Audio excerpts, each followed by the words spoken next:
اعوذ باللہ من الشیطان الرجیم بسم اللہ الرحمن الرحیم۔ حضرات و خواتین، آپ کے علم میں ہے کہ ہر ماہ کے دوسرے اتوار کو القرآن کورسز نیٹ ورک پاکستان کے زیر اہتمام یہاں القرآن کورسز سینٹر بہادر آباد میں فکری و اصلاحی موضوعات پر درس قرآن و حدیث کا سلسلہ منعقد کیا جاتا ہے۔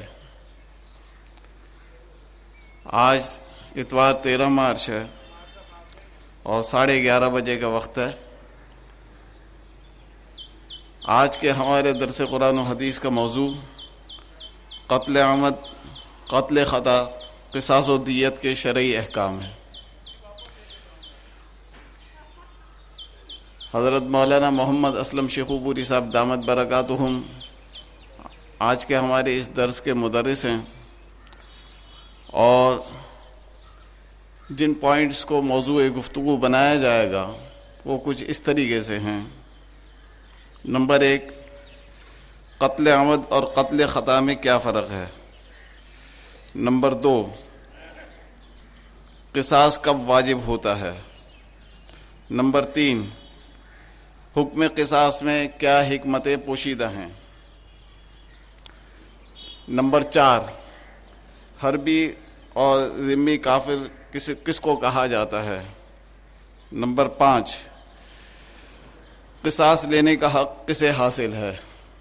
نمبر 6، کیا صدر مملکت کو حق حاصل ہے کہ وہ قصاص معاف کر دے۔ نمبر 7، اسلام میں غیر ملکی سفیروں کو کیا حقوق حاصل ہیں۔ نمبر 8، ریمنڈ ڈیوس کو سفارتی استثناء دیا جا سکتا ہے یا نہیں۔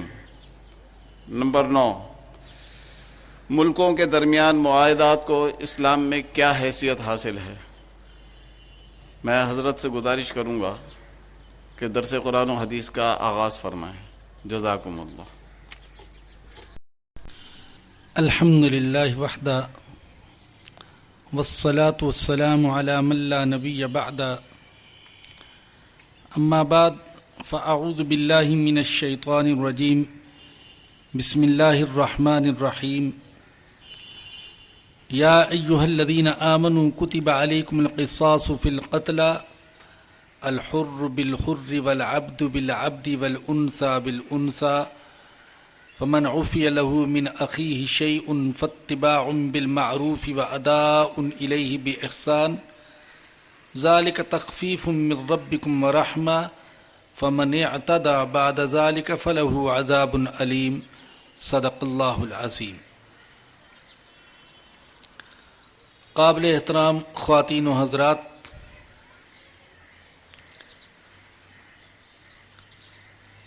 جیسا کہ آپ کو بتایا گیا،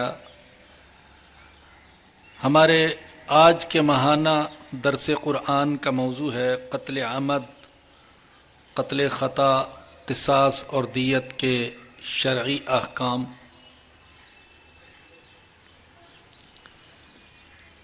میں اس سلسلے میں پہلی بات یہ عرض کرنا چاہوں گا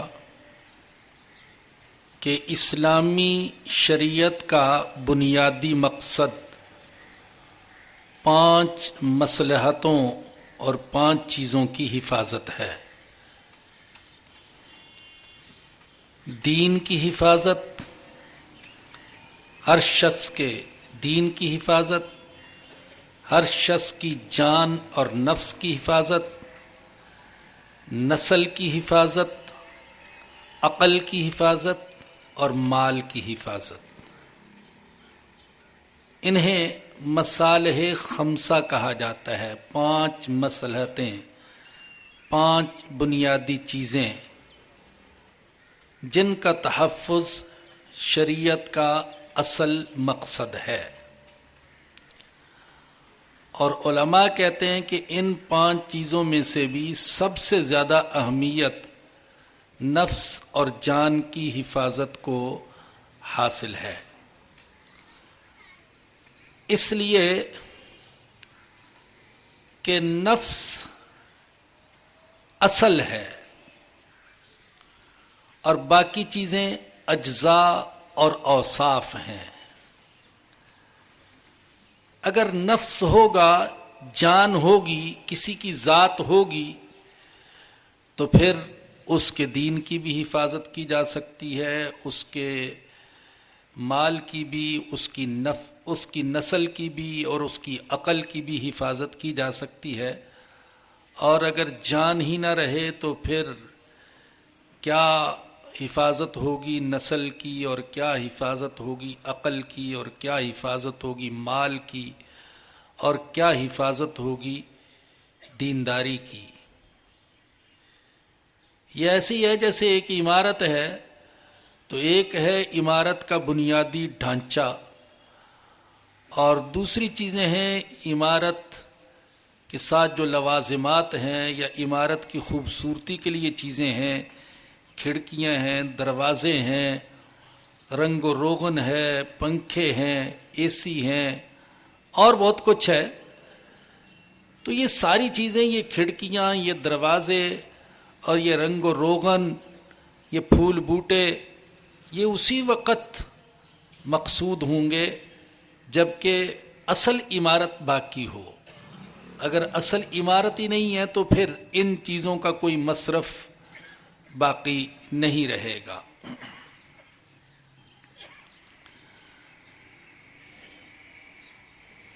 اس بر صغیر کے، بلکہ شاید پورے عالم اسلام کے، صحابہ کرام کے دور کے بعد پورے عالم اسلام کے سب سے بڑے مفکر اسلام شاہ ولی اللہ رحمۃ اللہ علیہ نے بھی یہ بات لکھی ہے. فرماتے من اعظم مقاصد بعثت انبیاء دفع المظالم من بین الناس. انبیاء کرام علیہم السلام کو دنیا میں بھیجنے کا سب سے بڑا مقصد یہ تھا کہ انسانوں کے درمیان جو مظالم اور زیادتیاں ہوتی ہیں ان کا سد باب کیا جائے. والمظالم علی ثلاثۃ اقسام، اور فرماتے انسانوں کے درمیان جو مظالم ہوتے ہیں وہ 3 قسم کے ہیں. تعد علی نفس، وتعد علی اعضاء، وتعد علی مال. یا تو کسی کی جان پر زیادتی ہوتی ہے، یا کسی کے اعضاء پر زیادتی ہوتی ہے، یا کسی کے مال پر زیادتی ہوتی ہے. اور آخر میں لکھتے ہیں فاعظم المظالم القتل. مظالم میں سے سب سے بڑا ظلم وہ قتل ہے. وَهُوَ أَكْبَرُ الْكَبَائِرِ، اور یہ کبیرہ گناہوں میں سے سب سے بڑا گناہ ہے. بتانا یہ چاہتا ہوں کہ شریعت کے بنیادی مقاصد میں سے انسان کی جان کی حفاظت بھی ہے، اور یہ ایسا مقصد ہے کہ ساری ملتیں اس پر متفق ہیں.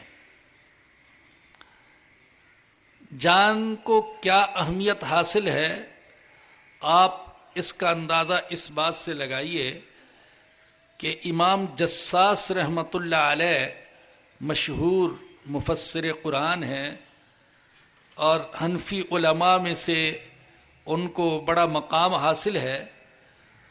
انہوں نے اپنی تفسیر میں لکھا ہے کہ کسی انسان کا قتل تو بہت بڑا گناہ ہے، اور قتل کے بدلے میں قاتل کو قتل کیا جاتا ہے. اگر کسی کا قتل کرنے کا ارادہ ہو اور ثابت ہو جائے کہ واقعی اس کا قتل کرنے کا ارادہ ہے، تو ارادہ قتل کی وجہ سے بھی اس ارادہ کرنے والے کا خون مباح ہو جاتا ہے، جائز ہو جاتا ہے، جس نے قتل کرنے کا عزم مصمم کیا ہوا ہے. ایک تو ہے وسوسے کی حد تک کسی کے دل میں خیال آنا، وہ الگ چیز ہے، ظاہر ہے کہ وسوسے پر کوئی مؤاخذہ نہیں ہے. لیکن اگر قرائن سے، آثار سے اس کی حرکات سے، اس کے اعمال سے یہ ثابت ہو جائے کہ وہ کسی کو قتل کرنے کا ارادہ رکھتا تھا، تو ارادے کی وجہ سے بھی اس کی جان، اس کا خون مباح ہو جاتا ہے۔ انسانی جان کی اسی اہمیت کی وجہ سے خود اللہ پاک نے قرآن کریم میں فرمایا من اجل ذالک کتبنا علی بنی اسرائیل، ہم نے بنی اسرائیل پر یہ لکھ دیا تھا، یہ حکم فرض کر دیا تھا، انہ من قتل نفسا بغیر نفس او فساد فی الارض فکأنما قتل الناس جمیعا، کہ جس شخص نے کسی نفس کو بغیر کسی قصاص کے قتل کیا تو ایسے ہے جیسا کہ اس نے سارے انسانوں کو قتل کیا۔ ومن احیاھا فکأنما احیا الناس جمیعا، اور جو کسی ایک نفس کو زندگی دینے کا سبب بنا، کسی ایک کی جان بچانے کا ذریعہ بنا، تو ایسے ہے گویا کہ اس نے سارے انسانوں کو زندہ کیا۔ قابل لحاظ بات یہ ہے کہ اللہ پاک نے یہاں پر نفسن کے ساتھ مومن ہونے کی شرط نہیں لگائی ہے کہ جس نے کسی مومن کو قتل کیا تو ایسے ہے جیسے سارے انسانوں کو قتل کیا، اور جس نے کسی مومن کی جان بچائی تو ایسے ہے جیسے کہ اس نے سارے انسانوں کی جان بچائی، بلکہ یہاں پر اللہ پاک نے مطلقاً نفس انسانی کی جان کی اہمیت بیان کی ہے کہ ایک نفس کو بچانے والا، ایک جان کو بچانے والا اللہ کے ہاں ایسا ہے جیسے کہ سارے انسانوں کی جان بچانے والا، اور ایک جان کے لیے خطرہ بننے والا ایسے ہے جیسا کہ وہ سارے انسانوں کے لیے خطرہ ہو۔ البتہ حدیث میں مومن کے لیے خاص طور پر، مومن کی جان کی خاص طور پر اہمیت بیان کی گئی۔ ایک حدیث میں آتا ہے، ہمارے آقا صلی اللہ علیہ وسلم نے فرمایا لزوال الدنیا اہون علی اللہ من قتل مؤمن بغیر حق، اللہ کے نزدیک کسی ایک مومن کو ناحق قتل کرنا ایسا ہے جیسا کہ پوری دنیا کا ٹل جانا، پوری دنیا کا ختم ہو جانا، بلکہ فرمایا کہ پوری دنیا کا ختم ہو جانا اللہ کے نزدیک ایک مومن کو ناحق قتل کرنے کے مقابلے میں زیادہ آسان ہے۔ تو اللہ کی نظر میں ایک مومن کی جان کی اہمیت اس قدر کہ اللہ کے نبی فرما رہے ہیں کہ پوری دنیا کا ختم ہو جانا اللہ کے نزدیک ایک مومن کو ناحق قتل کرنے کے مقابلے میں آسان ہے۔ اور ایک حدیث میں سرور دو عالم صلی اللہ علیہ وسلم نے فرمایا کہ ایک دفعہ حضور نے کعبے سے خطاب کرتے ہوئے فرمایا، کعبے سے خطاب کرتے ہوئے، اے کعبہ میں تیری حرمت اور عظمت کو خوب جانتا ہوں، لیکن ایک مسلمان کے خون کی حرمت تجھ سے بھی زیادہ ہے۔ اور یہ تو آپ جانتے ہیں کہ حجۃ الوداع کے موقع پر ہمارے آقا صلی اللہ علیہ وسلم نے صحابہ کرام سے سوال کیا تھا، اور سوال کیا تھا محض استحضار کے لیے، بیداری کے لیے، تیقظ کے لیے، کیا لوگو یہ کون سا مہینہ ہے؟ صحابہ نے عرض کیا اللہ اور اس کے رسول زیادہ جانتے ہیں، اور صحابہ کی عادت یہی تھی کہ جب کوئی حضور سوال کرتے اور سوال بالکل بدیہی سا ہوتا، اس کا جواب بالکل واضح ہوتا، تو صحابہ جان لیتے کہ حضور کچھ اور بیان کرنا چاہتے ہیں، اس سوال کا جواب نہیں چاہتے۔ تو ایسے موقع پر صحابہ کرام کہہ دیا کرتے تھے اللہ اور اس کے رسول ہی زیادہ جانتے ہیں۔ پھر پوچھا کہ یہ شہر کون سا ہے؟ عرض کیا اللہ اور اس کے رسول زیادہ جانتے ہیں۔ پھر پوچھا یہ دن کون سا ہے؟ عرض کیا اللہ اور اس کے رسول زیادہ جانتے ہیں۔ حالانکہ صحابہ اکرام بھی جانتے تھے یہ شہر مکہ ہے، یہ مہینہ ذوالحجہ ہے اور یہ دن حج کا دن ہے، لیکن انہوں نے تینوں سوالوں کے جواب میں یہی عرض کیا کہ اللہ اور اس کے رسول زیادہ جانتے ہیں۔ پھر نبی اکرم صلی اللہ علیہ وسلم نے خود ارشاد فرمایا، لوگو جیسے یہ دن حرمت والا ہے، یہ شہر حرمت والا ہے، یہ مہینہ حرمت والا ہے، اسی طریقے سے اللہ نے آپس میں تمہاری جانیں، تمہاری عزتیں اور تمہارے مال بھی ایک دوسرے پر حرام کیے ہیں۔ اور حضور اکرم صلی اللہ علیہ وسلم نے صرف مسلمان کے خون کی اہمیت بیان نہیں کی، بلکہ آپ نے اسلامی مملکت میں پرامن طریقے سے رہنے والے کافر اور ذمی کی جان اور مال اور عزت کی اہمیت بھی بیان فرمائی ہے۔ اس طرح کہ حدیث میں آتا ہے، حضرت عمرو بن عاص رضی اللہ عنہ سے روایت ہے، آپ نے فرمایا من قتل قتیلا من اہل ذمہ لم یرہ رائحۃ الجنہ وان ریحھا لیوجد من مسیرۃ 40 عاما، جس مسلمان نے کسی ذمی کو، اسلامی مملکت میں رہنے والے کسی غیر مسلم کو نہ حق قتل کیا، تو قیامت کے دن اسے جنت تو کیا جنت کی خوشبو بھی نہ ملے گی، حالانکہ جنت کی خوشبو ایسی چیز ہے کہ 40 سال کی مسافت سے بھی محسوس ہو جاتی ہے، لیکن ایک ذمی کو، اسلامی مملکت میں پرامن طریقے سے رہنے والے کافر کو قتل کرنے والے مسلمان کو جنت کی خوشبو بھی نہ مل سکے گی۔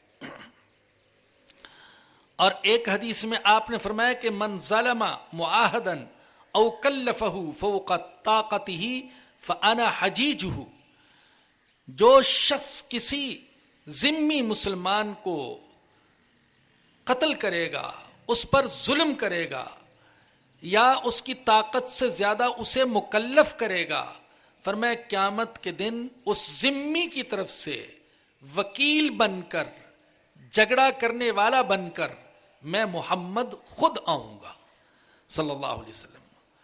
آپ اندازہ کیجئے کہ اسلام میں انسانی جان کی کتنی اہمیت ہے، انسانی جان خواہ مسلمان کی ہو یا کافر کی ہو۔ آج ہمارے لیے عبرت کا مقام ہے، شرم کا مقام ہے کہ ایک اسلامی مملکت میں اور اس روشنیوں والے شہر میں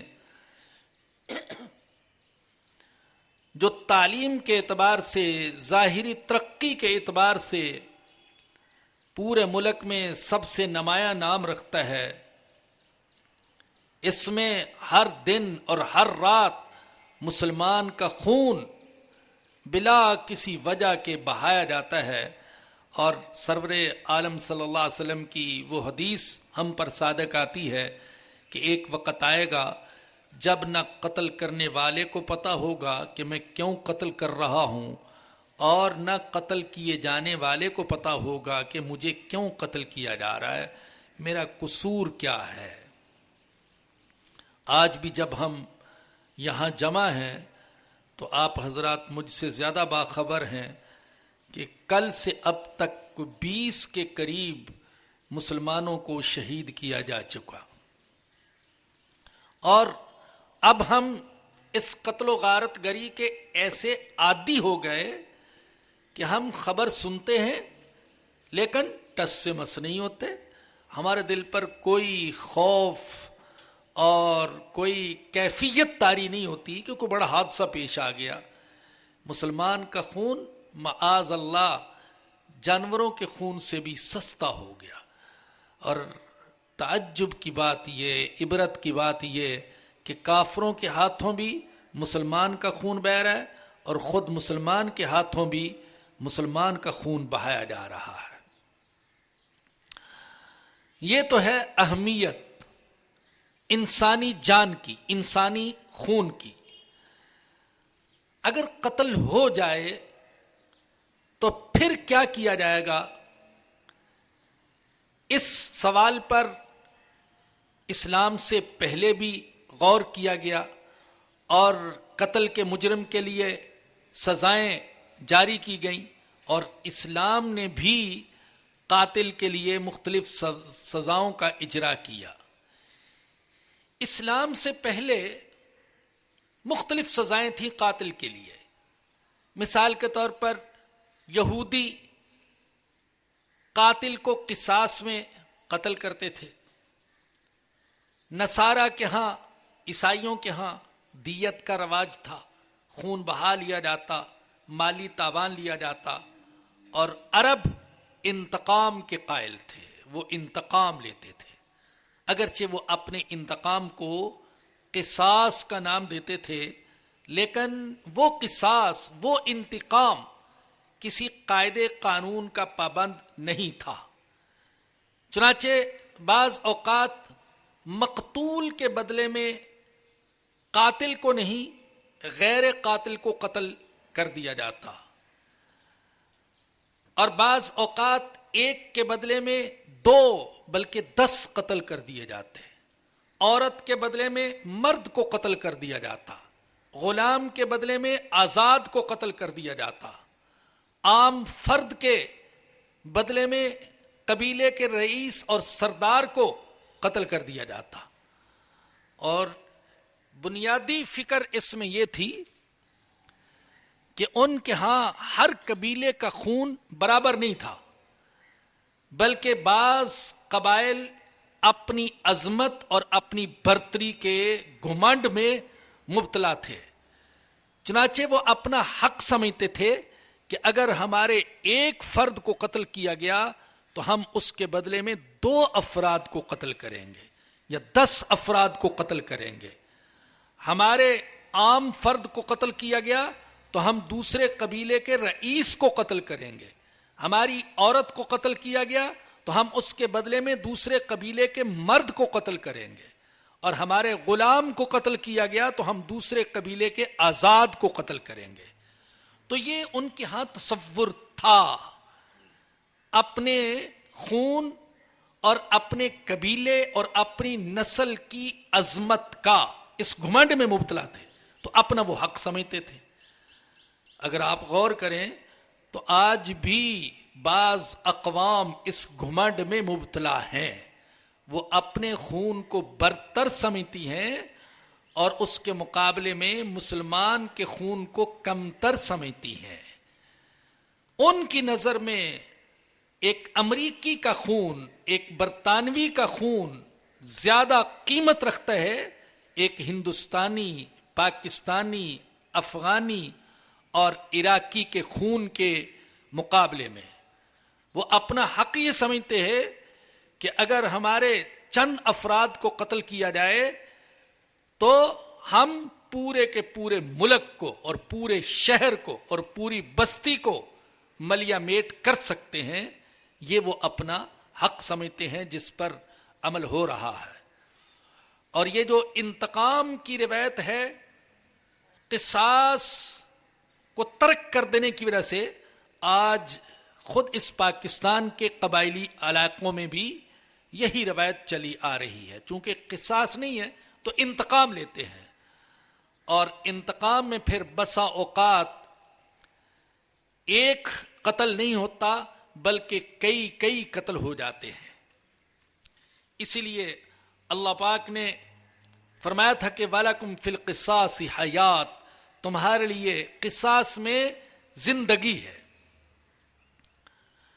ایک تو اسلام نے سارے انسانوں کے خون کو برابر قرار دیا، عربی اور اجمی، قریشی اور اموی، گورا اور کالا، چھوٹا اور بڑا، امیر اور غریب، مرد اور عورت، ان سب کے خون کو اسلام نے برابر قرار دیا۔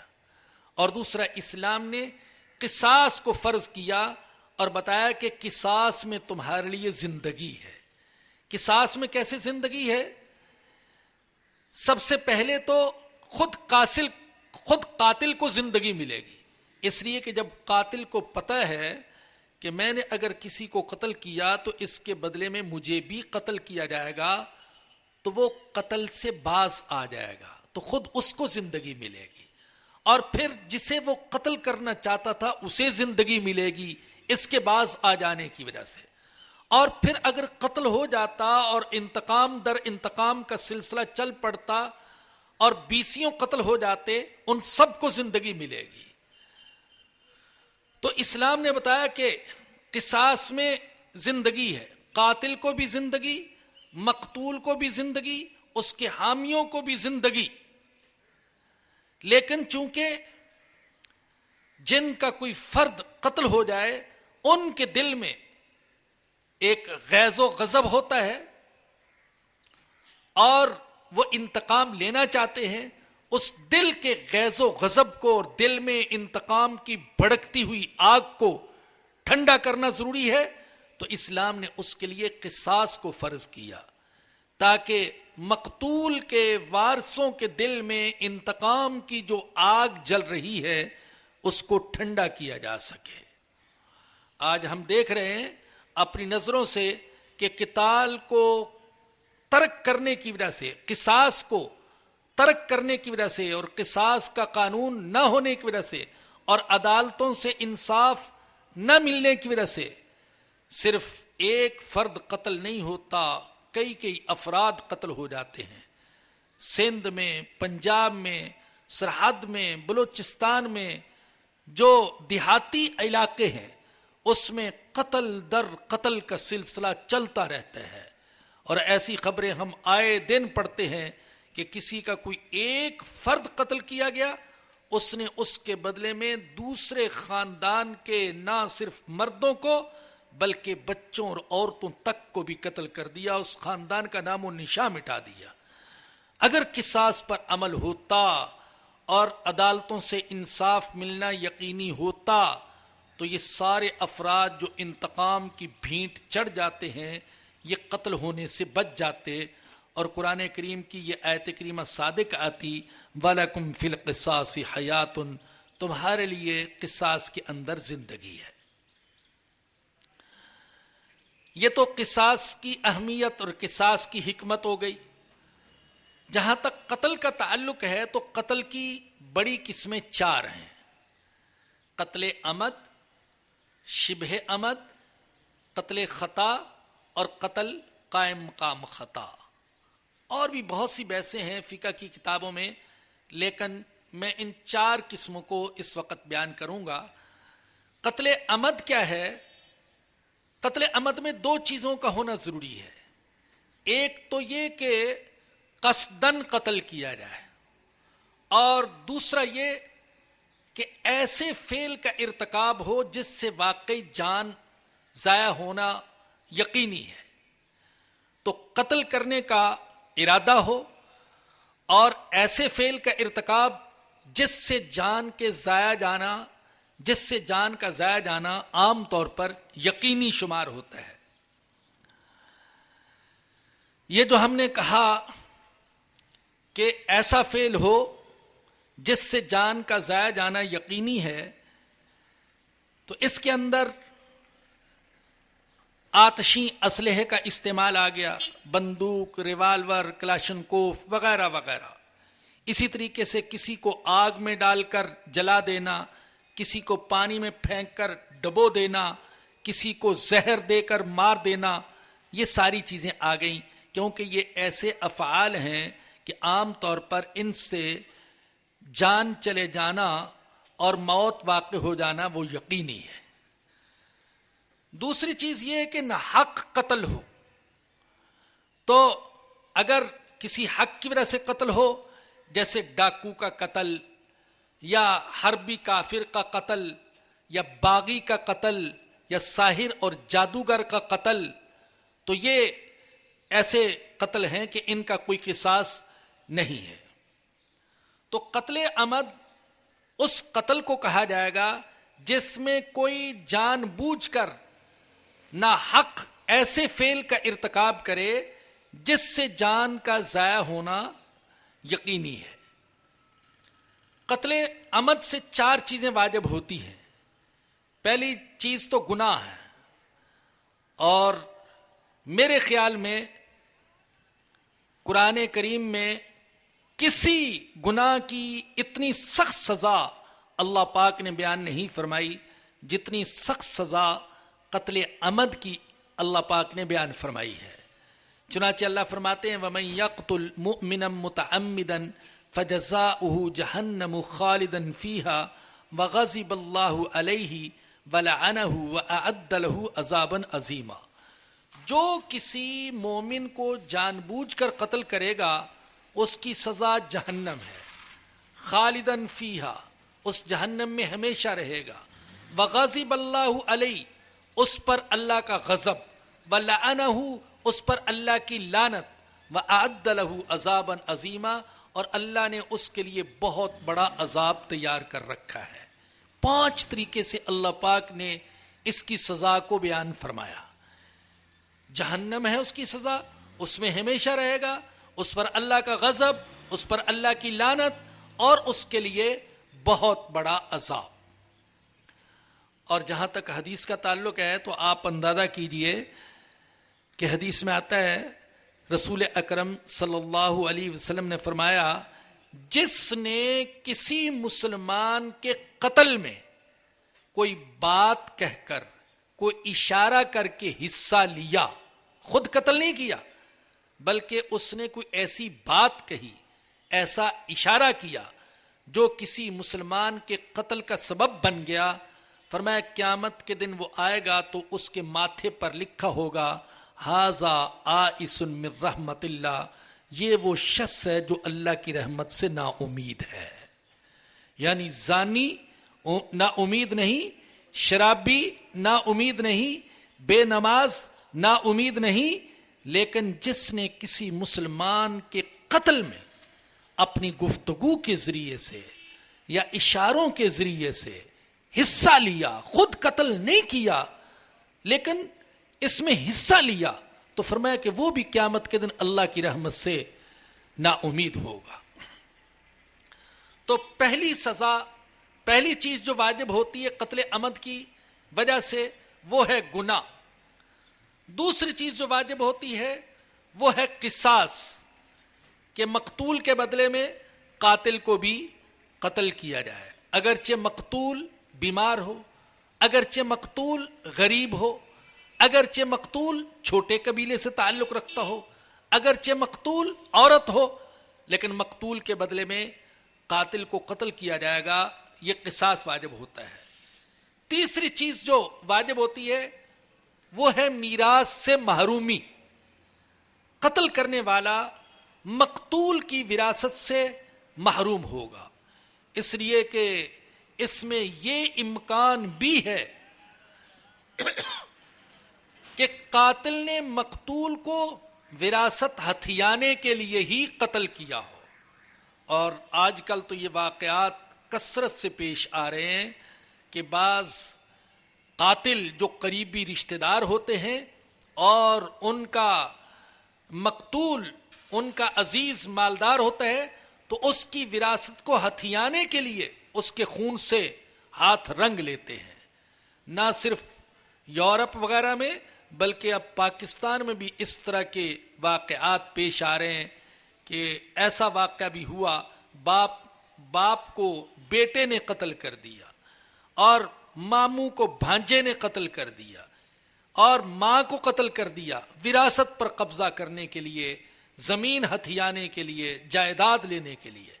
تو اس لیے اسلام سزا دیتا ہے یہ تیسری سزا کہ قاتل اپنے مقتول کی وراثت سے محروم ہوگا. چوتھی چیز جو واجب ہوتی ہے وہ ہے دیت. اصل میں تو قصاص واجب ہوتا ہے، دیت صرف اس وقت واجب ہوتی ہے جب کہ مقتول کے وارث دیت لینے پر راضی ہوں اور خود قاتل بھی دیت دینے پر راضی ہو. اگر ان دونوں میں سے کوئی ایک فریق راضی نہیں ہے، مقتول کے ورثہ وہ دیت لینے پر راضی نہیں بلکہ وہ قصاص لینا چاہتے ہیں، تو قاتل اگر راضی ہو بھی تو اس کی رضا کا کوئی اعتبار نہیں ہوگا، بہر صورت دیت لازم ہوگی۔ اور دوسری شرط قاتل کی رضامندی ہے۔ اگر قاتل ہی کہتا ہے کہ میں قصاص کے لیے تیار ہوں مگر مالی تاوان دینے کے لیے تیار نہیں ہوں، تو اسے پھر قتل کیا جائے گا، دیت واجب نہیں ہوگی۔ قتل کی دوسری قسم شبہ عمد۔ شبہ عمد یہ ہے کہ قاتل کا قتل کرنے کا ارادہ تو ہے، ثابت ہو گیا قرائن سے، آثار سے کہ اس کا قتل کرنے کا ارادہ تھا، لیکن اس نے قتل کے لیے ایسی چیز استعمال کی جو عام طور پر قتل کے لیے استعمال ہوتی نہیں ہے، اور جس سے جان کا ضائع جانا وہ یقینی نہیں ہے۔ مثلا اس نے کسی کو لاٹھی سے مارا، ڈنڈے سے مارا، کوڑے سے مارا، پتھر سے مارا، برتن اٹھا کے مار دیا، مکہ مار دیا، تھپڑ مار دیا، اور اللہ کی شان وہ مر گیا، یہ شبہ عمد ہے۔ جیسے حضرت موسیٰ علیہ السلام انہوں نے قبطی کو ایک تھپڑی مارا تھا، ایک گھونسا مارا، فَوَقَذَهُ مُوسَىٰ فَقَضَىٰ عَلَيْهِ، لیکن وہ ایک گھونسے سے بھی مر گیا، تو اس کو قتل عمد نہیں کہا جائے گا بلکہ شبہ عمد کہا جائے گا۔ البتہ فقہا نے یہ لکھا ہے کہ اگر قاتل نے استعمال تو کیا ایسا ہتھیار جو عام طور پر قتل کے لیے استعمال نہیں ہوتا، لیکن اس سے مسلسل ضربیں لگاتا رہا حتیٰ کہ وہ مر گیا، تو پھر یہ بھی قتل عمد ہوگا۔ اب مثال کے طور پر اگر ایک مکہ مارتا، ایک پتھر اٹھا کے مارتا، 2-4 ڈنڈے مارتا اور وہ مر جاتا، تو ہم اس کو قتل عمد نہیں کہہ سکتے تھے، ہم اس کو شبہ عمد کہتے۔ لیکن وہ ڈنڈے سے اس وقت تک مارتا رہا جب تک کہ اس کی جان نہیں نکل گئی، تو اب یہ قتل بھی قتل عمد ہوگا، یہ شبہ عمد نہیں ہوگا۔ یہ واقعات بھی پیش آ رہے ہیں۔ بعض اوقات غیظ و غضب میں دیوانہ ہو جانے والے لوگ بظاہر ڈنڈے سے کسی کو مارتے ہیں، لیکن اتنا مارتے ہیں کہ اس کی جان نکل جائے، تو یہ بھی قتل عمد ہوگا۔ قتل شبہ عمد، اس سے بھی 4 چیزیں واجب ہوتی ہیں۔ جیسے قتل عمد سے 4 چیزیں واجب ہوتی ہیں، تو شبہ عمد سے بھی 4 چیزیں واجب ہوتی ہیں۔ سب سے پہلے تو گناہ ہے، قتل تو ہے لہذا گناہ، اور دوسری چیز جو واجب ہوتی ہے وہ کفارہ ہے، اور کفارہ بھی بڑا سخت ہے۔ وہ کیا؟ یا تو کسی مومن غلام کو آزاد کرے، اور آپ جانتے ہیں کہ آج کے زمانے میں تو غلام ملتے ہی نہیں ہیں، اور شرط یہ ہے کہ جس نے کسی مسلمان کو قتل کیا ہو تو اس پر غلام کا آزاد کرنا، اور غلام بھی کون سا؟ مومن غلام آزاد کرنا، یہ واجب ہو جاتا ہے۔ اگر کسی کو مومن غلام آزاد کرنے کے لیے نہ مل سکے تو اس صورت میں اس قاتل پر مسلسل 2 مہینے روزے رکھنا واجب ہوگا۔ اگر ایک روزہ بھی بیچ میں چھوڑ دیا تو دوبارہ ان روزوں کی ابتدا کرنا اس پر فرض ہوگا۔ اور تیسری چیز جو لازم آتی شبہ عمد کی صورت میں، وہ قاتل کی برادری پر دیت لازم آتی ہے، جس کو عاقلہ بھی کہا جاتا ہے۔ قاتل کی برادری کو عاقلہ بھی کہا جاتا ہے فقہ کی زبان میں، تو ان پر دیت لازم آتی ہے۔ پھر بعض حضرات تو کہتے ہیں کہ ہر قاتل کی جو برادری ہے وہ اس کے خاندان کے لوگ ہوں گے، اس کی ذات کے لوگ، اس کی نسل کے لوگ، جیسے کہ کوئی جاٹ ہے، کوئی آرائی ہے، کوئی جلاہا ہے، اور کوئی کمار ہے، اور کوئی دوسری کسی قوم سے تعلق رکھنے والا۔ اور امام ابو حنیفہ رحمۃ اللہ علیہ سے یہ قول بھی منقول ہے کہ ہر قاتل کا عاقلہ، ہر قاتل کی مددگار برادری وہ ہوگی جو اس کے ہم پیشہ لوگ ہیں، ان پر دیت لازم آئے گی۔ اب مثال کے طور پر ایک ڈرائیور ہے، اس کے ہاتھوں قتل ہو گیا، جیسے آئے دن قتل ہوتے رہتے ہیں، تو ڈرائیور کی جو مددگار برادری ہے تو ہم یہ کہہ سکتے ہیں کہ یہ ڈرائیور جو ہیں یہ اس کی مددگار برادری ہے، یہ اس کے عاقلہ ہیں. یا جیسے فیکٹریوں کے اندر کوئی یونین بنی ہوتی ہے تو ایک مزدور سے کوئی قتل ہو گیا تو یونین کے اندر جتنے بھی مزدور شریک ہیں وہ سب اس کی عاقلہ ہوگی، اس کی مددگار برادری ہوگی، تو ان پر دیت لازم آئے گی. اب کسی کے ذہن میں یہ خیال آ سکتا ہے کہ قتل تو کسی اور نے کیا اور تاوان کسی اور پر، جسے کہتے ہیں کرے کوئی بھرے کوئی. لیکن آپ غور کریں تو اس میں کتنی بڑی حکمت ہے کہ اگر برادری کو پتہ چل جائے کہ ہمارے کسی فرد نے قتل کیا تو ہم پر جرمانہ آئے گا اور ہمیں مالی تاوان برداشت کرنا پڑے گا، تو قتل کا سلسلہ ختم ہو جائے گا. اس لیے کہ اس کی برادری کے لوگ خود اپنے میں سے آوارہ قسم کے، جھگڑالو قسم کے، جارے قسم کے، خون خار قسم کے فرد کی نگرانی کریں گے کہ کہیں ایسا نہ ہو کہ اس کے ہاتھوں کو قتل ہو گیا تو ہم پھنس جائیں. آج تو صورت یہ ہے کہ اللہ معاف فرمائے کہ جس خاندان میں، جس برادری میں کوئی اس قسم کا ڈکیت ہوتا ہے، اس قسم کا کوئی قاتل ہوتا ہے اور اس قسم کا کوئی خون خار باشندہ ہوتا ہے تو وہ اکڑتے پھرتے ہیں، دوسروں کو ڈراتے پھرتے ہیں، باز آ جاؤ مگر تم جانتے ہو ہمارے پاس بھی فلاں ہے. تو ایسے اپنے افراد پر اکڑتے ہیں، اس لیے ان کو پتہ ہے کہ سزا کہیں سے نہیں ملے گی اور قصاص لینے والا کوئی نہیں ہے. تو تیسری چیز جو لازم ہوتی ہے شبہ عمد کی صورت میں، وہ ہے قاتل کی مددگار برادری پر دیت. اور چوتھی چیز میراث سے محرومی. جیسے قتل عمد کی صورت میں قاتل اپنے مقتول کی وراثت سے محروم ہو جاتا ہے، اسی طریقے سے شبہ عمد کی صورت میں بھی قاتل مقتول کی وراثت سے محروم ہو جائے گا. قتل کی تیسری قسم ہے قتل خطا. اور قتل خطا کی بھی دو قسمیں ہوتی ہیں، ایک ہے قتل خطا فی الفعل، ایک ہے قتل خطا فی القصد. قتل خطا فی الفعل کیا ہے؟ غلطی ہو گئی فعل میں، عمل میں. مثال کے طور پر فائر ادھر کرنا چاہتا تھا، غلطی سے ادھر ہو گیا. ایسا ہو جاتا ہے بعض اوقات، ایسے واقعات بھی پیش آتے ہیں کہ ریوالور کوئی صاف کر رہا تھا، اپنے بیٹے کو ہی گولی لگ گئی، اپنے عزیز کو گولی لگ گئی. اسی طریقے سے آپ شادی بیاہ میں ایسی خبریں ہم پڑھتے اور سنتے ہیں کہ فائرنگ کر رہا تھا، ظاہر ہے قتل کرنا مقصد نہیں تھا، آسمان کی طرف اس کا رخ کرنا چاہتا تھا لیکن غلطی سے کسی کی طرف ہو گیا، کسی کی کوہنی لگ گئی، دھکا لگ گیا اور کسی کو گولی لگ گئی اور وہ مر گیا. تو یہ قتل خطا فی الفعل ہے. اور دوسرے قتل خطا فی القصد، نیت میں، کہ مثال کے طور پر رات کے اندھیرے میں دور سے کوئی درخت کی اوٹ میں بیٹھا ہوا تھا، اس نے سمجھا کوئی آوارہ کتا ہے، یا دیہاتی علاقہ تھا، اس نے سمجھا کہ کوئی جنگل کا خطرناک جانور ہے، بھیڑیا ہے یا ریچھ ہے یا کوئی دوسرا جانور، اور اس نے وہ خطرناک درندہ سمجھ کر اس پر فائر کھول دیا اور پتہ چلا کہ وہ تو کوئی انسان تھا. تو یہ خطا فی القصد. اور چوتھی قسم، سزا ان تینوں کی اکٹھے بیان کی جائے گی.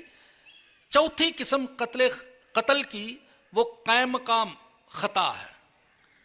قائم مقام خطا اس کو کہتے ہیں، مثال کے طور پر کچھ چلتے چلتے کسی کے اوپر گر گیا، ایسے بھی ہو سکتا ہے. نیچے کوئی بیٹھا ہوا تھا، اب یہ چلنے والا پہلوان قسم کا آدمی تھا اور پاؤں پھسلا، دوسرے کے اوپر گرا اور وہ مر گیا، اس کی موت کا وقت یہی تھا. یا کوئی چھت پر سوئے ہوا تھا اور وہاں سے کروٹ بدلی اور نیچے سے کوئی گزر رہا تھا، اس کے اوپر گرا اور وہ مر گیا. یہ قائم مقام خطا ہے.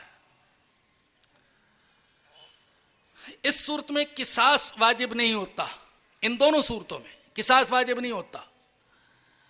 ہم نے فارسی کی کتاب میں یہ واقعہ پڑھا کہ اسی طرح کا ایک پہلوان شخص وہ چھت پر سوئے ہوا تھا، کروٹ بدلی، نیچے سے کوئی گزر رہا تھا، اس کے اوپر گرا اور وہ مر گیا. تو مقتول کے جو وارث تھے وہ مقدمہ لے کر قاضی کی عدالت میں پہنچے اور قصاص کا مطالبہ کیا. کہ اس سے قصاص لیا جائے، پہلوان سے قصاص لیا جائے۔ تو انہوں نے سمجھانے کی کوشش کی قاضی صاحب نے کہ بھی اس صورت میں قصاص نہیں آتا اور غلطی بھی اس کی نہیں ہے، اور شریعت میں اس کو یہ کہتے ہیں اور فقہ میں اس کو یہ کہتے ہیں، یہ قائم مقام خطا ہے اور ایسا ہے ویسا ہے۔ انہوں نے کہا ہم نہیں جانتے خطا کیا ہوتا ہے اور قائم مقام خطا کیا ہوتا ہے، عمد کیا ہوتا ہے، شبہ عمد کیا ہوتا ہے، ہم تو اتنا جانتے ہیں کہ ہمارا بندہ مارا گیا ہے، لہٰذا اس کا قصاص لیا جائے۔ قاضی صاحب ذہین آدمی تھے، انہوں نے کہا اچھی بات ہے، قصاص میں مماثلت ضروری ہوتی ہے، مساوات اور برابری ضروری ہوتی ہے، جس طریقے سے قاتل نے قتل کیا ہو اسی طریقے سے قاتل کو قتل کیا جائے گا۔ تو ٹھیک ہے، میں اس پہلوان کو نیچے کھڑا کرتا ہوں، تم میں سے کوئی اوپر چھت پر جائے اور لیٹ جائے اور پھر اس پہلوان کے اوپر کروٹ بدل کر گر جائے تو میں قصاص دے دیتا ہوں۔ اب جب انہوں نے پہلوان کو دیکھا اور پھر اپنے آپ کو دیکھا، جیسے ان کا مقتول سنگل پسلی تھا تو سارا خاندان ہی سنگل پسلی تھا، تو انہوں نے سوچا ایسا نہ ہو کہ ایک گیا دوسرا بھی اسی طریقے سے جائے، پہلوان بچ جائے اور ہم مارے جائے۔ چنانچہ وہ پھر قاضی کی بات تسلیم کرنے پر راضی ہو گئے۔ تو یہ جو دو قسمیں ہیں، قتل خطا اور قتل قائم مقام خطا، ان میں بھی 4 چیزیں واجب ہوتی ہیں۔ آپ اندازہ کیجئے کہ انسانی جان کی کتنی قدر و قیمت ہے۔ غلطی سے قتل ہو گیا، سوتے میں کسی پر گر گیا، اس صورت میں بھی شریعت نے انسان کے خون کو ضائع نہیں جانے دیا ہے۔ 4 چیزیں واجب ہوتی ہیں۔ سب سے پہلے تو گناہ واجب ہوتا ہے۔ گناہ کیوں ہوتا ہے؟ ترک احتیاط کی وجہ سے۔ اس نے سونے میں احتیاط کیوں نہیں کی؟ اس کو اس طریقے سے سونا چاہیے تھا کہ کوئی امکان نہ رہتا کسی کو نقصان پہنچنے کا، تو ترک احتیاط کی وجہ سے گناہ ہوگا۔ اور دوسری چیز جو واجب ہوگی وہ دیت واجب ہوگی، اور تیسری چیز کفارہ جو آپ پہلے سن چکے، اور چوتھی چیز میراث سے محرومی۔ تو گیا کہ اس کے احکام بھی وہی ہیں کم و بیش جو کہ شبہ عمد کے احکام تھے۔ یہ تو مومن کے قتل کی سزائیں ہیں، اور پھر میں نے قتل کی 4 قسمیں بیان کر دی، عمد، شبہ عمد، خطا، قائم مقام خطا۔ اگر کافر کو قتل کر دیا جائے تو پھر کیا حکم ہے؟ تو پہلے تو یہ جان لیں کہ کافر کی 3 قسمیں ہیں۔ ایک ہے کافر حربی، یعنی وہ کافر جو مسلمانوں کے ساتھ برسر پیکار ہیں، برسر جنگ ہیں، حالت جنگ میں ہیں، ان کو کہتے ہیں کافر حربی۔ دوسری قسم ہے کافر ذمی، یعنی وہ عیسائی، یہودی، غیر مسلم جو اسلامی مملکت کا باشندہ ہو اور اسلامی مملکت کے احکام کی رعایت کرتا ہو، ان کی اتباع کرتا ہو۔ اور تیسری قسم کا کافر ہے جس کو کہتے ہیں مستامن۔ مستامن دارالحرب کا کافر باشندہ لیکن امان لے کر آیا ہے۔ آج کی اصطلاح میں ہم کہہ سکتے ہیں کہ ویزا لے کر آیا ہے۔ وہ مستقل شہری نہیں ہے اسلامی مملکت کا، لیکن محدود مدت کے لیے وہ اسلامی مملکت کا پرامن شہری بن گیا۔ اس کو ویزا دیا گیا، اس کو امان دی گئی ہے، اس کی جان، اس کے مال اور عزت کو تحفظ دیا گیا ہے۔ جہاں تک کافر حربی کا تعلق ہے، جو برسر پیکار ہیں، برسر جنگ ہیں، تو ان کے کسی فرد کو قتل کرنا، اس سے تو کوئی چیز لازم نہیں آتی، قصاص، کفارہ، کوئی چیز لازم نہیں آتی، جبکہ ہماری ان کے ساتھ جنگ ہے۔ جہاں تک ذمی کا تعلق ہے، مستامن کا تعلق، یہ دونوں اس لیے کہ یوں سمجھیں کہ ایک ذمی ہے غیر محدود مدت کے لیے اور دوسرا ذمی بن گیا محدود مدت کے لیے۔ تو اگر کسی ذمی کو قتل کر دیا گیا اور قتل کرنے والا اگرچہ مسلمان ہی کیوں نہ ہو، تو امام ابو حنیفہ رحمۃ اللہ علیہ کے نزدیک ذمی کے بدلے میں مسلمان کو قتل کیا جائے گا، قصاص لازم آئے گا۔ حضرت علی کرم اللہ وجہہ کا واقعات تو بہت سارے ہیں۔ ایک واقعہ حضرت علی رضی اللہ عنہ کا ہے، ان کی خدمت میں ایک ذمی نے مقدمہ پیش کیا کہ ایک مسلمان نے میرے بیٹے کو ناحق قتل کر دیا ہے۔ حضرت علی رضی اللہ عنہ نے دونوں طرف کا موقف سنا اور گواہوں سے گواہی لی، اور پھر آپ نے فیصلہ فرما دیا کہ جاؤ اس کافر کے بدلے میں اس مسلمان کو قتل کر دو۔ وہ قتل کرنے کے لیے لے گئے، راستے میں اس قاتل کے وارثوں نے اس مقتول کے باپ کو اور اس کے وارثوں کو دیت لینے پر راضی کر لیا۔ چنانچہ یہ واپس آ گئے اس قاتل کو لے کر، تو حضرت علی رضی اللہ عنہ نے سوال کیا، ان ذمیوں سے سوال کیا، اس مقتول کے باپ سے سوال کیا، کہیں تمہیں ان مسلمانوں نے دھمکی تو نہیں دی؟ کہیں انہوں نے تم کو گالی تو نہیں دی؟ انہوں نے نفی کی، نہ ہمیں گالی دی گئی ہے نہ ہمیں دھمکی دی گئی ہے، لیکن ہم اپنی رضا سے دیت لینے پر خوش ہیں۔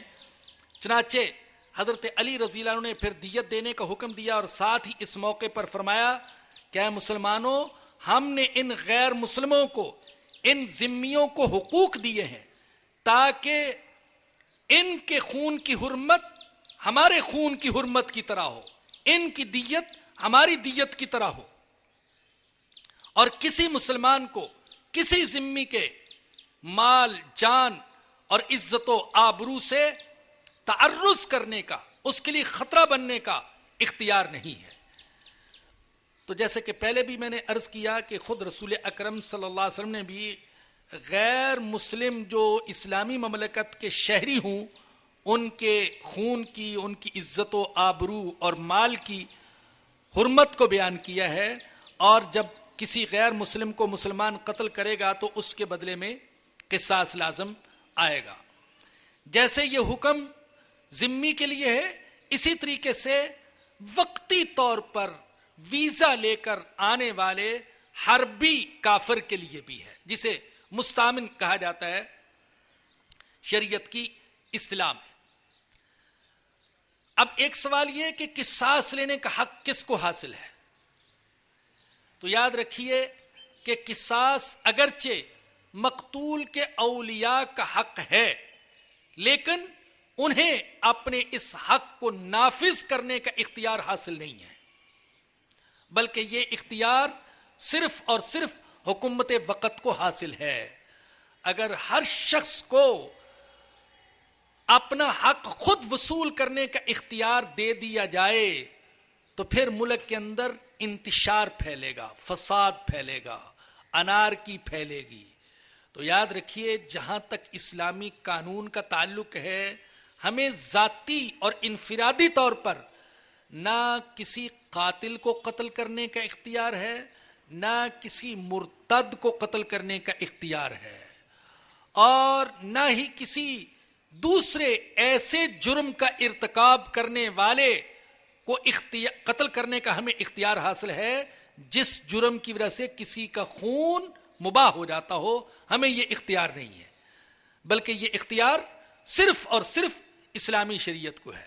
جیسے آج کل لوگوں نے کرنا شروع کیا، بعض اوقات کو ڈاکو پکڑا جاتا ہے تو بجائے اس کے کہ قانون کے حوالے کرے، وہ خود ہی اسے قتل کر دیتے ہیں، بلکہ کراچی میں زندہ جلانے کے بھی واقعات پیش آئے، اور جیسے سیالکوٹ کا سانحہ ہوا کہ ڈاکے کے شبے میں ہی 2 بچوں کو، جن میں سے ایک حافظ قرآن بھی تھا، تڑپا کر مارا گیا۔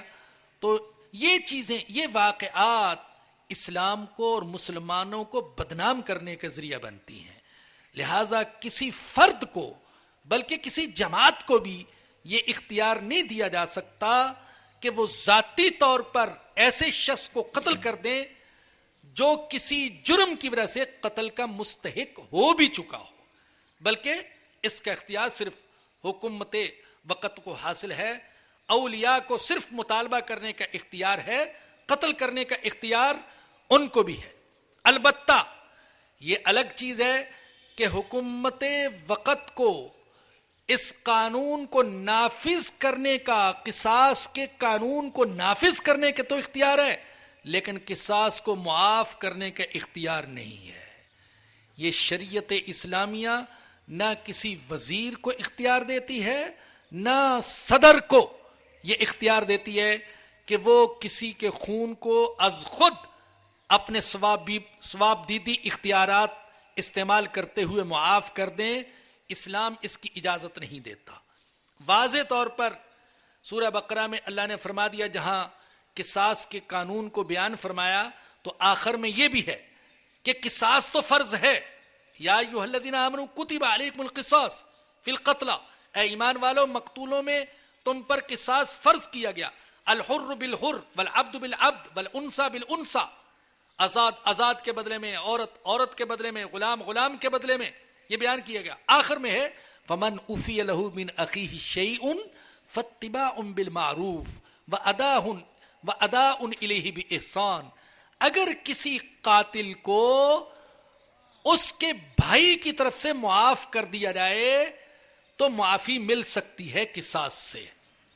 ایک اندازہ کیجئے اللہ پاک کس طریقے سے معاف کرنے کی ترغیب بھی دے رہے اور پھر اخوت اسلامیہ کو باقی رکھنے کا بھی اعلان فرما رہے ہیں۔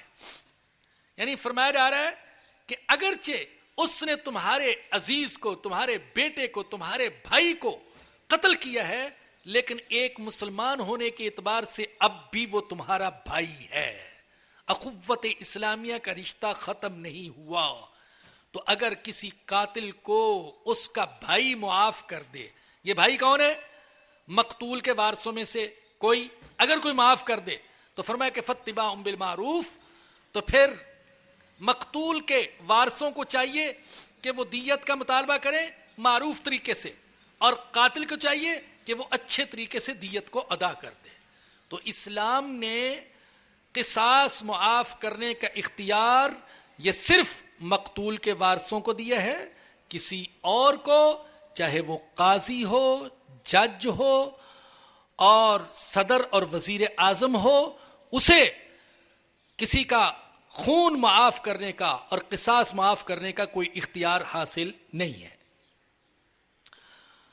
جتنے سوالات اٹھائے گئے تھے کم و بیش اس بحث میں آ گئے، صرف 3 اہم سوال وہ باقی رہ گئے، ان کو میں الگ بیان کرنا چاہوں گا۔ ان میں سے پہلا سوال تو یہ ہے کہ ملکوں کے درمیان معاہدات کو اسلام میں کیا حیثیت حاصل ہے۔ اس سوال کے جواب میں آپ یہ جان لیجئے کہ اسلام میں مطلقاً ایفائے عہد کو بہت زیادہ اہمیت حاصل ہے، وعدہ پورا کرنے۔ اور میں کیسے کہوں کہ آج یہ چیز مسلمانوں کے اندر سے اٹھ گئی۔ میں بار بار کہتا ہوں اور انشاءاللہ کہتا رہوں گا جب تک اللہ پاک نے زندگی دی ہے۔ 4 چیزیں ایسی تھیں کہ اللہ کے نبی نے فرمایا کہ یہ منافقوں کی نشانیاں ہیں، لیکن آج میں سچ کہتا ہوں شاید ہی کوئی مسلمان ایسا نظر آتا ہو جس کے اندر یہ 4 خرابیاں نہ پائی جاتی ہوں۔ جو 4 خرابیاں حضور نے منافق کی بیان فرمائی تھیں، آج کلمہ پڑھنے والے مسلمانوں میں، بعض نماز پڑھنے والے، حج کرنے والے مسلمانوں کے اندر بھی یہ 4 خرابیاں پائی جاتی ہیں۔ سب کی بات نہیں کر رہا، لیکن بعض کے اندر پائی جاتی ہیں۔ خدا کے واسطے ان سے بچنے کی کوشش کریں کہ یہ 4 چیزیں منافق کی نشانیاں ہیں، مسلمان کی نہیں ہیں۔ پہلی چیز جھوٹ بولنا، دوسری چیز وعدہ خلافی کرنا، اور تیسری چیز امانت میں خیانت کرنا، اور چوتھی چیز جھگڑا ہو جائے تو ماں بہن کی گالی گلوچ پر اتر آنا۔ یہ 4 نشانیاں ہیں۔ آپ بھی غور کیجئے گا، میں اپنے بارے میں سوچتا ہوں، آپ اپنے بارے میں سوچیں، کہیں ایسا تو نہیں کہ یہ 4 ہمارے اندر پائی جاتی ہیں۔ اور حضور نے یہ بھی فرمایا اگر کسی کے اندر ان میں سے ایک پائی جاتی ہے، ایک صفت، ایک خرابی، تو منافقت والی ایک خصلت ہے، اور اگر 4 پائی جاتی ہیں تو پھر تو پورا منافق ہے۔ کتنے لوگ ہیں جو اس سے بچے ہوئے ہیں؟ تو یہ عملی منافق ہے، اعتقادی منافق نہیں ہے جو حضور نے بیان فرمایا، جس کے اندر یہ 4 خرابیاں۔ تو میں عرض کر رہا تھا کہ ایفائے عہد کو اسلام میں بڑی اہمیت، اتنی اہمیت کہ جو وعدہ پورا نہیں کرتا، حضور کہتے ہیں وہ تو منافق ہے۔ مسلمان کی شان یہ کہ وعدہ پورا کرے. اللہ کی کتاب کو دیکھیں تو اللہ نے بھی بڑی تاکید بیان فرمائی وعدہ پورا کرنے کی. فرمایا کہ یا ایھا الذین آمنوا اوفوا بالعقود، اے ایمان والو وعدے پورے کیا کرو، عقد عہد پورے کیا کرو، چاہے اللہ کے ساتھ کوئی معاملہ ہو یا آپس میں معاملہ اور معاہدہ ہو، پورا کرو. سورہ بنی اسرائیل میں فرمایا وَأَوْفُوا بِالْعَهْدِ، وعدے پورے کرو، ان العہد کان مسئولا، وعدوں کے بارے میں قیامت کے دن سوال کیا جائے گا. وعدہ کر کے پورا کیا تھا یا نہیں، سوال کیا جائے گا. اور آقا صلی اللہ علیہ وسلم نے فرمایا لا ایمان لمن لا امانت لہ ولا دین لمن لا عہد لہ، جس کے اندر ایمان کی صفت نہیں، جس کے اندر امانت کی صفت نہیں، اس کے ایمان کا اعتبار نہیں، اور جس کے اندر وعدہ پورا کرنے کی صفت نہیں، اس کے دین کا اعتبار نہیں.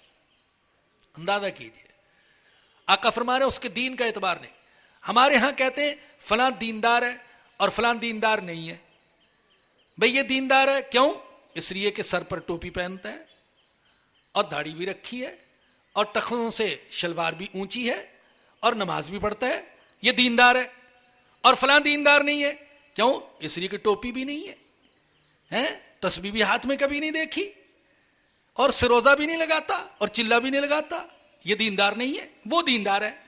تو دینداری کا معیار یہ بن گیا. اور حضور کیا فرما رہے ہیں؟ جس کے اندر وعدہ پورا کرنے کی صفت نہیں، اس کی دینداری کا کوئی اعتبار نہیں.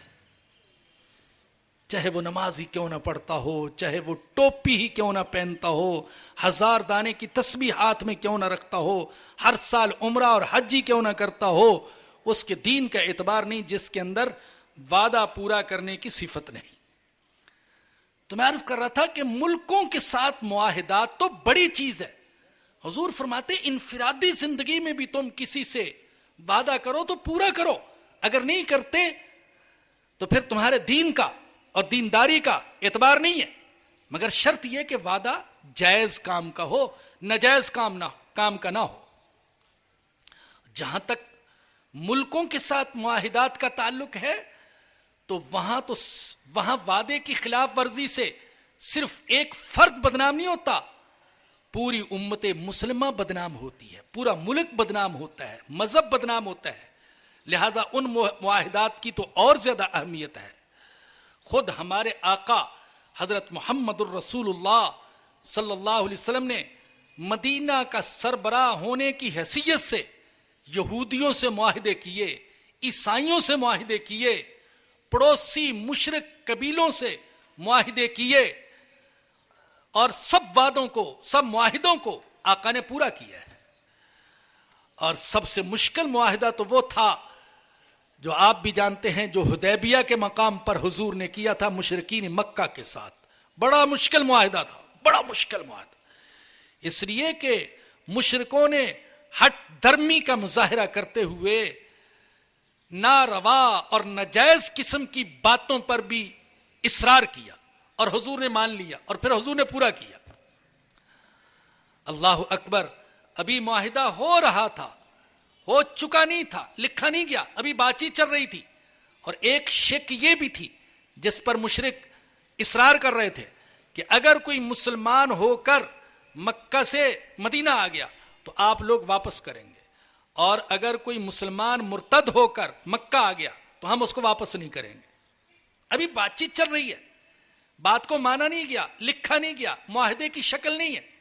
اور اسی درمیان میں حضرت ابو جندل آ گئے رضی اللہ تعالیٰ عنہ، زنجیروں میں جکڑے ہوئے اور جسم زخموں سے چور.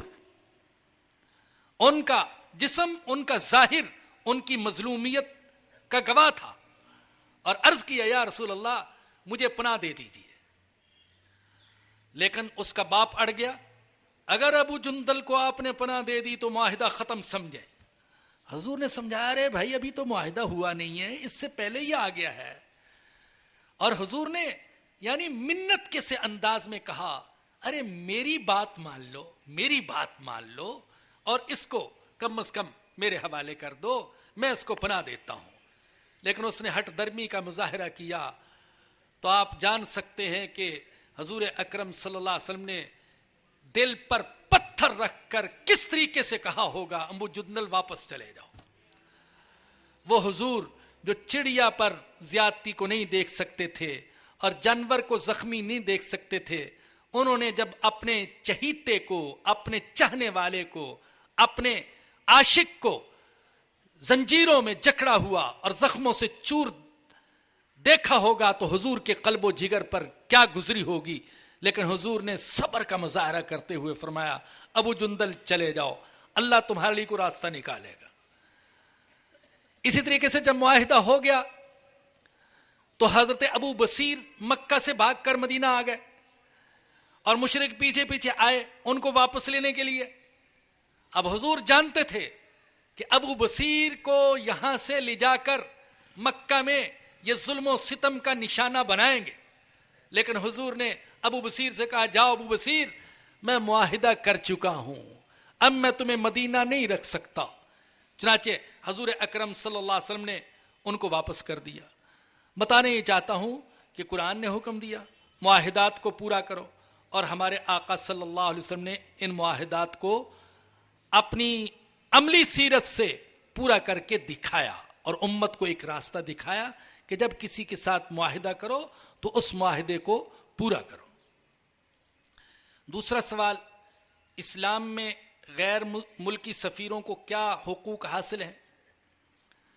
تو جان لیجئے کہ جو غیر ملکی سفیر ہے اس کی حیثیت بھی مستامن کی سی ہوتی ہے، جس کا حکم میں پہلے بیان کر چکا. مستامن وقتی طور پر ویزا لے کر اسلامی مملکت میں آنے والا شخص، بلکہ سفیر کی حیثیت مستامن سے بھی کچھ بڑھ کر ہے، کیونکہ مستامن تو کوئی عام شخص بھی بن سکتا ہے، امن لے کر کوئی بھی شخص آ سکتا ہے، ویزا لے کر کوئی بھی شخص آ سکتا ہے، لیکن سفیر وہ اپنے ملک کا نمائندہ ہوتا ہے.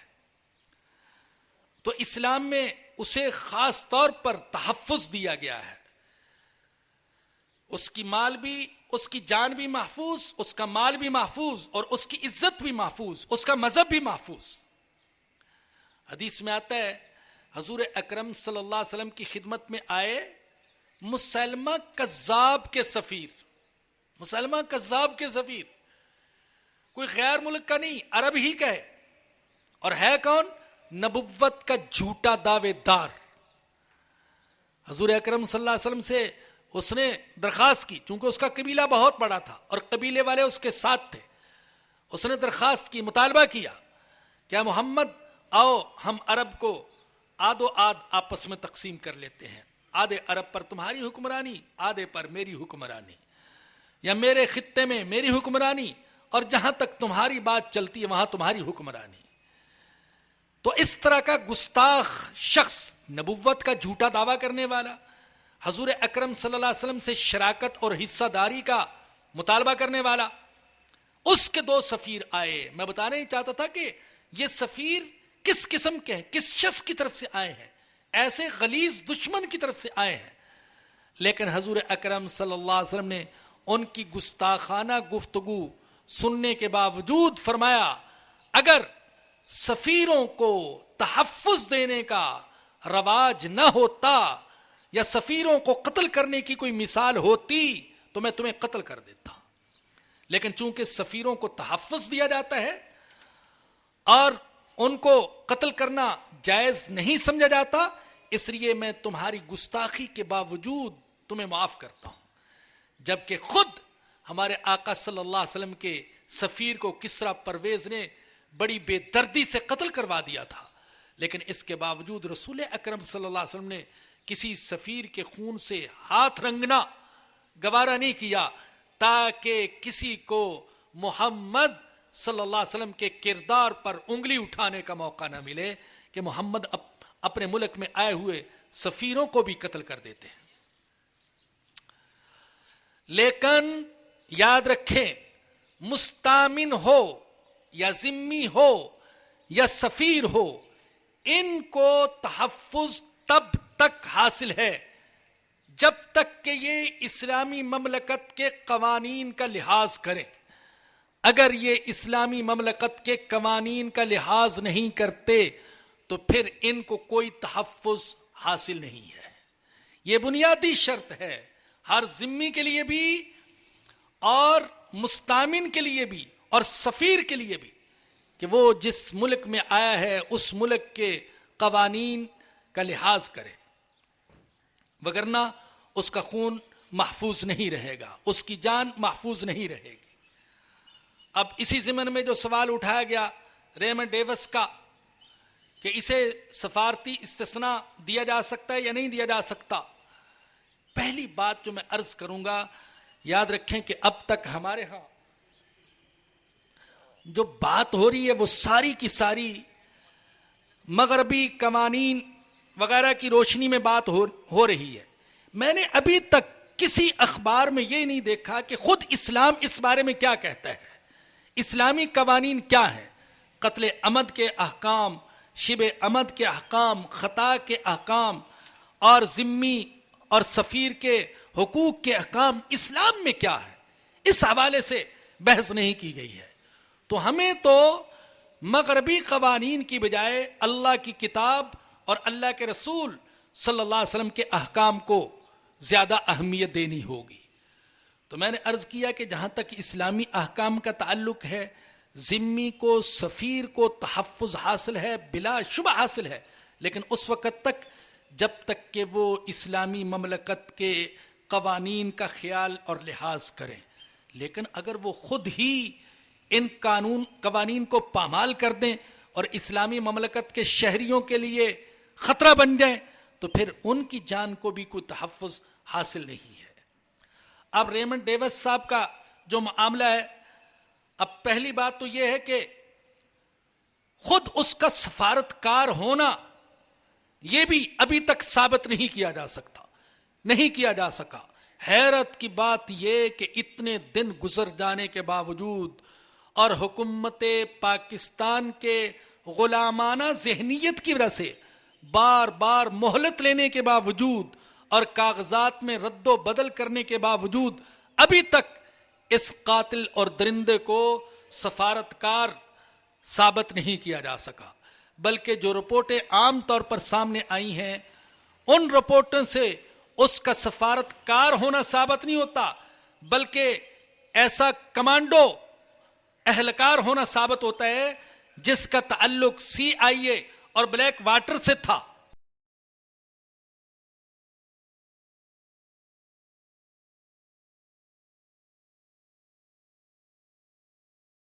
CIA کے ایجنٹ اور بلیک واٹرز کے کارکن اس ملک میں پھیلے ہوئے ہیں اور اسلامی مملکت کے امن کے لیے، تحفظ کے لیے اور شہریوں کے لیے خطرہ بنے ہوئے ہیں.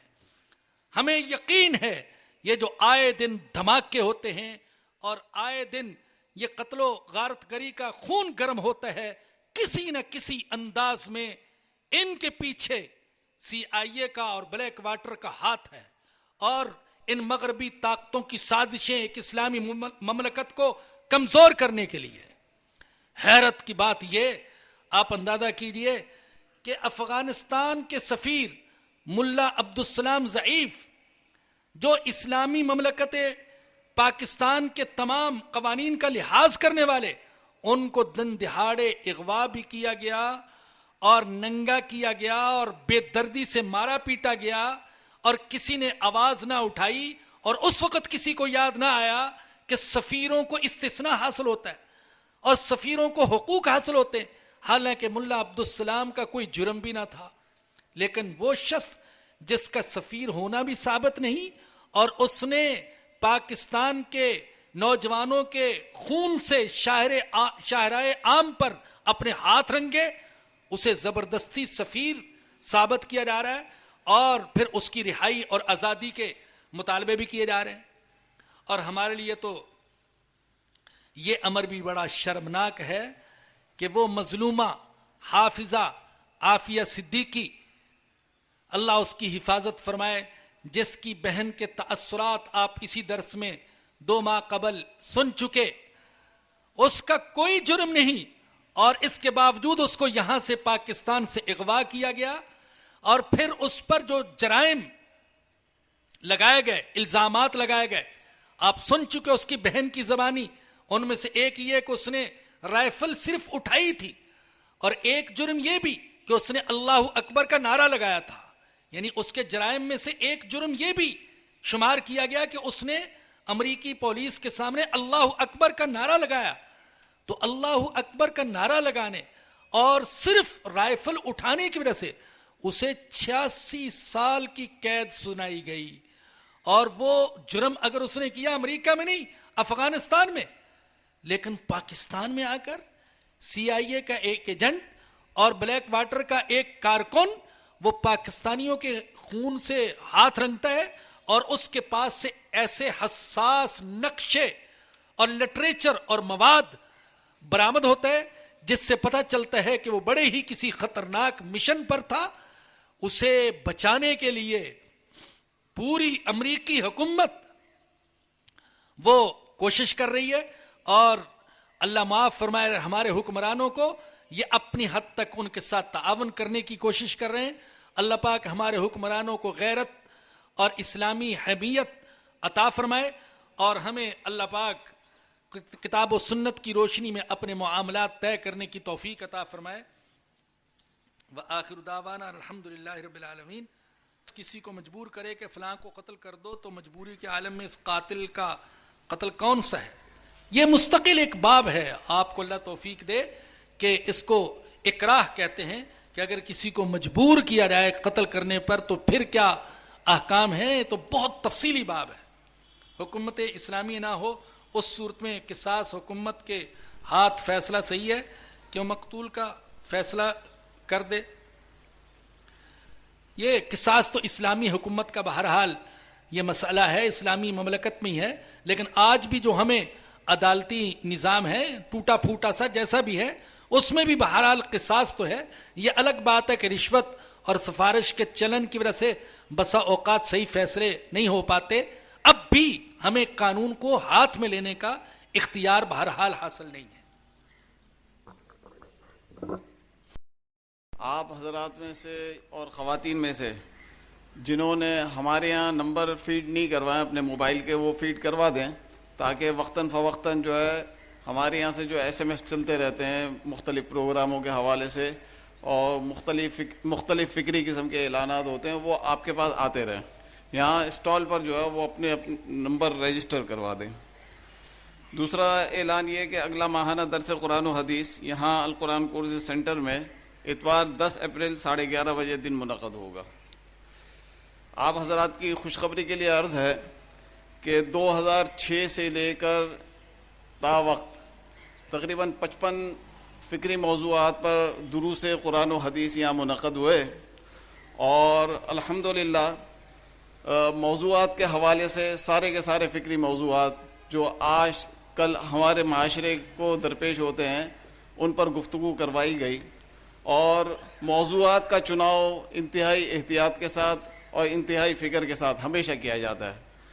یہ تقریباً 55 موضوعات جو ہے 5 CDs کی صورت میں ہم نے اسے اکٹھا کر دیا ہے، اور ہر CD کو سال میں ڈیوائیڈ کر دیا ہم نے. 2006 کی الگ CD ہے، 2007 کی الگ ہے، 2008 کی الگ ہے. اس طریقے سے 5 CDs بنی ہیں ہمارے پاس، اور موضوعات بھی ڈسکرائب ہم نے کر دیے ہیں.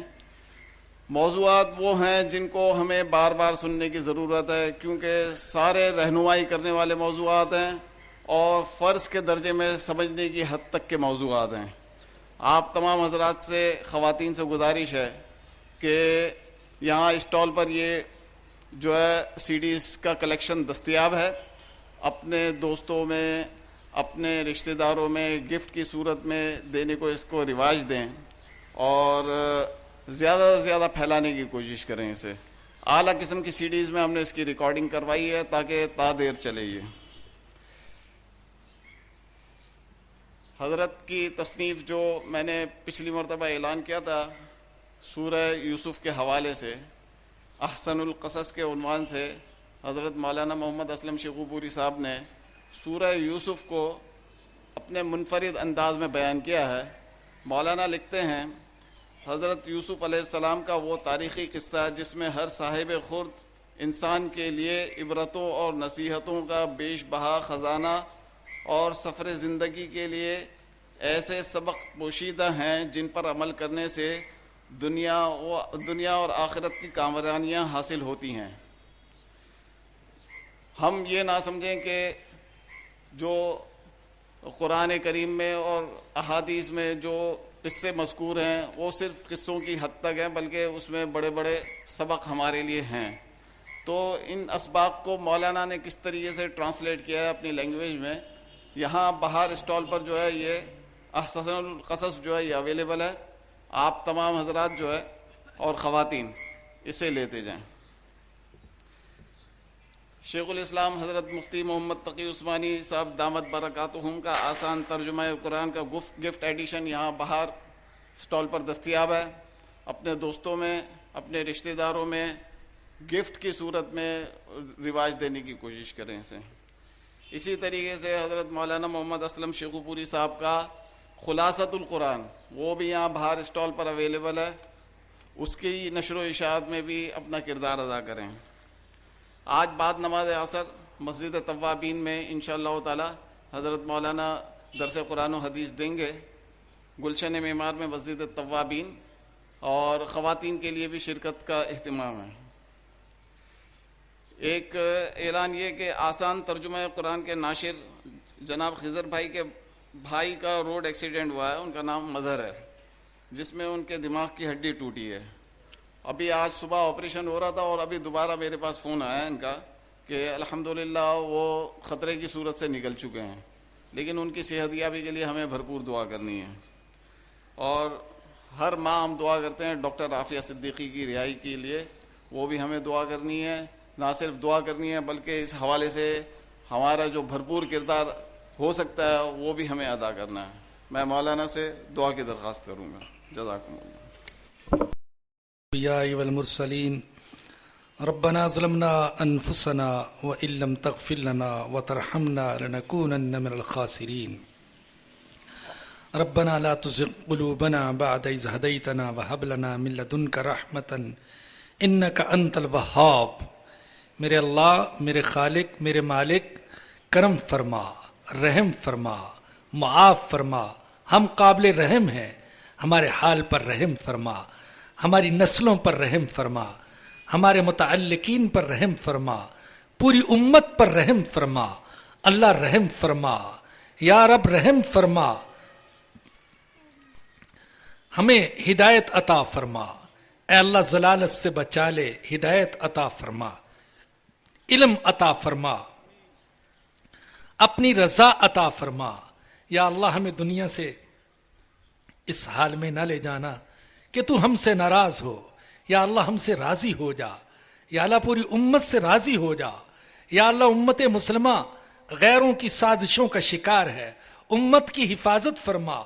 اے اللہ امت کو اچھی قیادت عطا فرما، درد رکھنے والی قیادت عطا فرما، نظام خلافت عطا فرما، اتحاد عطا فرما، طاقت عطا فرما، کفر کا زور توڑ دے۔ اے اللہ اسلام کو غلبہ نصیب فرما۔ یا اللہ ہمیں قرآن کریم کے سارے حقوق ادا کرنے کی توفیق عطا فرما، صحیح تلفظ کے ساتھ اس کی تلاوت کی توفیق عطا فرما، اس کے معانی کو سمجھنے کی توفیق عطا فرما، اس پر عمل کرنے کی توفیق عطا فرما۔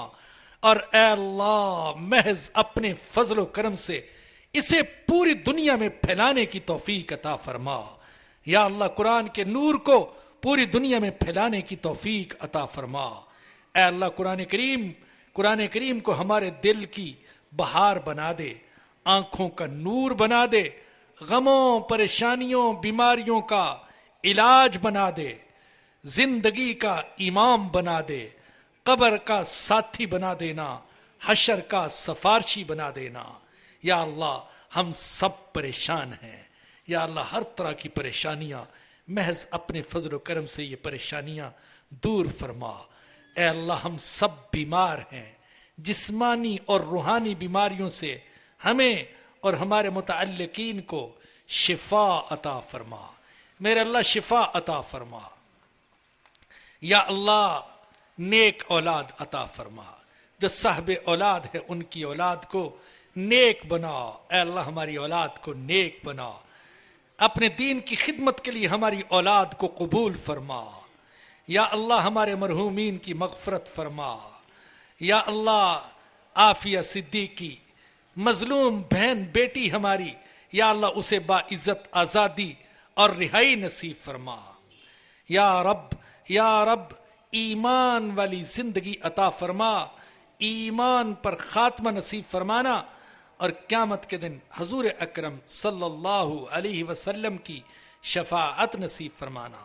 ربنا آتنا فی الدنیا حسنۃ وفی الآخرۃ حسنۃ وقنا عذاب النار، ربنا تقبل منا انک انت السمیع العلیم وتب علینا انک انت التواب الرحیم، صلی اللہ تعالی علی رسولہ وخیر خلقہ سیدنا و مولانا محمد وآلہ وصحبہ واہل بیتہ اجمعین، آمین برحمتک یا ارحم الراحمین۔